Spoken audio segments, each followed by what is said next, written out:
yitwa Abayivete Sandrine, umukobwa wahinduye ibintu byinshi akiri muto akabyubakira mu guhindura imyumvire ya sosiyete binyuze mu nkuru z'urukundo, ibyegeranyo bicukumbuye ndetse n'ibindi bitandukanye.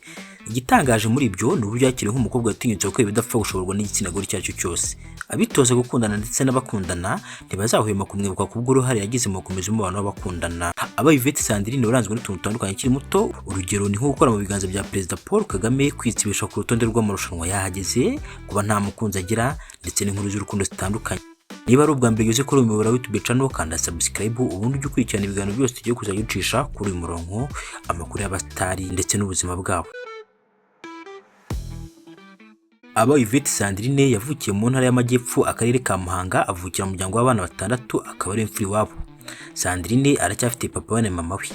Primaire na secondaire byose yabyigiye mu karere ka Muhanga, nyuma aza gukomeza kaminuza ye ku bijyanye na politiki. Ngaya amakuru y'ibanze nabo nguhaye ku buzima bwa Sandrine.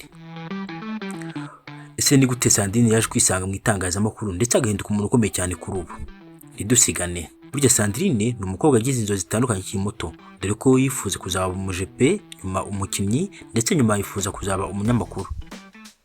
Ahanga ushobora kwibaza uti se ubwo Sandrine yari afite imyaka 8 byagenze bite?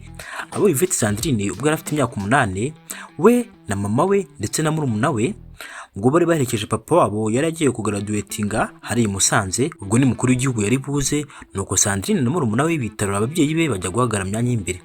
Maze abajepe babanyuraho barabishimira, nuko barabakurura ngo bakore mu biganza bya Perezida wa Repubulika. Nyuma y'uko abajepe bahesheje Sandrine amahirwe yo gukora mu biganza bya Perezida wa Repubulika, kandi bitewe n'ukuntu abajepe baba batinyitse, Abayivete Sandrine yagize inzozi zo kuzaba umujepe. Gace kabiri, Yvette Sandrine nanone yagiye kureba umupira, nuko abona ukuntu ari byiza, arabyishimira, za nzozi zo kuzaba umujepe zirahinduka ati nzaba umukinnyi.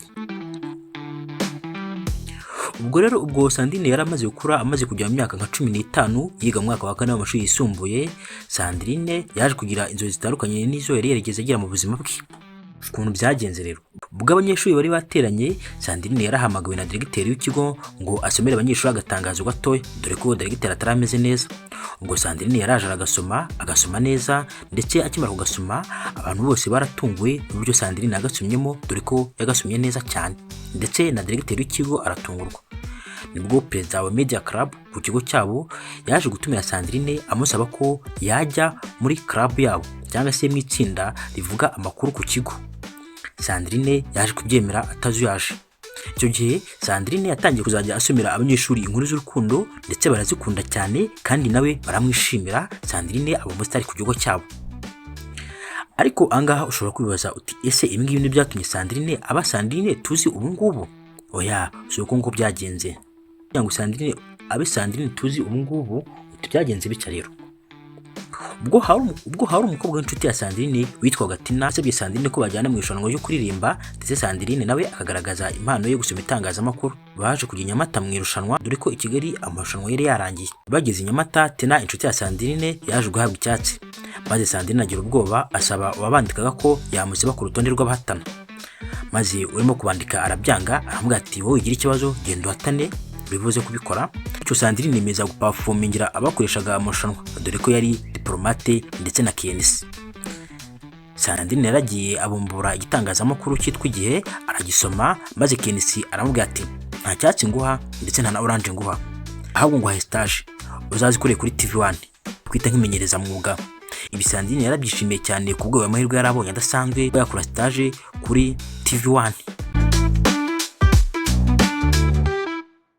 Kubera ko rero Sandrine yakoraga stage kuri TV1 kandi adahembwa, nibwo witwa Dash mwese muramuzi yaje kumuhamagara kuri BTN ngo bajye bakorana ikiganiro cyitwa Starjet. Nguko Sandrine atangira kwamamara cyo. Nyuma yaho Sandrine yaje kuva kuri BTN ajya kuri Red Blue GD. Umuyobozi wabo yari yaramaze kumutera imboni. Iki cyari icyizere gikomeye kuko Sandrine yarabonye amahirwe yo gukorana n'abantu bafite amazina arimereye, harimo nka Ismail Mwanafunzi, Gentil Gedeon, Alphonse Muhire Munana ndetse n'abandi. Gusa ibi byaramutonze cyane kuko yahabwaga comment mbi zivuye ku bafana, kuko abafana bari bamenyera ayo mazina arimereye twavuze hejuru. Gusa nyuma Sandrine yaje kugira igikundiro, arakundwa ku byo butangaje. Gusa nanone Sandrine yaje kuva kuri Red Blue GG ahitamo gufungura umuyoboro wa YouTube channel, ndetse uwo murongo uragenda urakundwa cyane. Kuri ubu afite abamukurikira barenga 600,000. abo ni abantu batari bake cyane, ndetse navuga ko ari mu ba YouTuber bahagaze neza cyane hano mu Rwanda. Ndetse kubijyanye n'umukunzi kuri Sandrine, aya makuru nta makuru tubifiteho ahagije. Mwakoze kurikirana BN Empire, kanda subscribe kugira ngo uzajye ubona ibindi biganiro ducisha kuri uyu muyoboro wa YouTube channel. Murakoze, mugire ibihe byiza.